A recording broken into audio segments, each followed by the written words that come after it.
இன்னைக்கு macaroon ice cream சாண்ட்விச்னு ஆரம்பிச்சு உளுந்த வடை வரைக்கும் சாப்பிட்ருக்கோம். Welcome to day 93. நேத்து சாப்பிட்ட சிக்கன் மஞ்சூரியன் டேஸ்ட் நாக்கிலே நின்னுச்சு.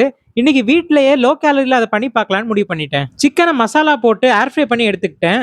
மற்ற இன்கிரீடியன்ஸையும் கொஞ்சமா ஆயில் விட்டு ஏர் ஃப்ரை பண்ணி மஞ்சூரியன் பண்ணிட்டேன். வீட்டில் கொஞ்சம் மட்டன் பண்ணியிருந்தாங்க, அதையும் எடுத்துக்கிட்டேன். கூடவே இறால் தொக்கும் ஃபைபருக்கு வெண்டைக்காவும். சாப்பிட்ட பிறகு வீட்டில் மீதி இருந்த மக்ரோனை மொத்தமாக எடுத்து சாப்பிட்டேன். ஆனாலும் சுகர் கிரேவிங்ஸ் அடங்கல. அப்புறம் இந்த ஐஸ்கிரீம் சாண்ட்விச் ஒன்று சாப்பிட்டேன். இந்த பேக்கெட் 70 கேலரி கிட்ட வருது. ஒரு நாள் முன்னாடி வீட்டில் வடை போட்டிருந்தாங்க. நான் அதை சாப்பிடல. பட் அந்த மாவு மீதி இருந்துச்சுன்னு மறுபடியும் சுட போனாங்க. நான் அதை ஏர் ஃப்ரையரில் வச்சு ஆயில் இல்லாமல் சுட்டுக்கிறேன்னு எடுத்துட்டேன்.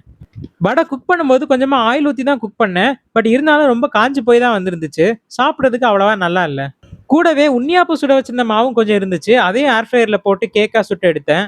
இது கூட ஒரு கப் டீயும் குடித்தேன். நைட்டு டின்னருக்கு ஆப்பமும் சிக்கன் ஸ்டியூவும் எடுத்துக்கிட்டேன். கூடவே மத்தியானம் மீதி இருந்த சிக்கன் மஞ்சூரியனும் ஒரு பீஸ் ஏர் ஃப்ரை பண்ண சிக்கனும். சாப்பிட்டு முடிச்சுட்டு டிவி பார்த்துட்டு இருக்கும்போது ஐஸ்கிரீம் சாப்பிடணும்னு தோணுச்சு. வீட்டில் இந்த பட்டர்ஸ்காட்ச் கோன் வாங்கி வச்சிருந்தேன், அதை எடுத்து சாப்பிட்டேன். இந்த ஒரு கோனு 260 கேலரி மேலே. சாப்பிட்றதுக்கு ரொம்ப நல்லா இருந்துச்சு. ஆனால் சாப்பிட்டு முடிக்கும் போது கொஞ்சம் கில்ட்டாக இருந்துச்சு.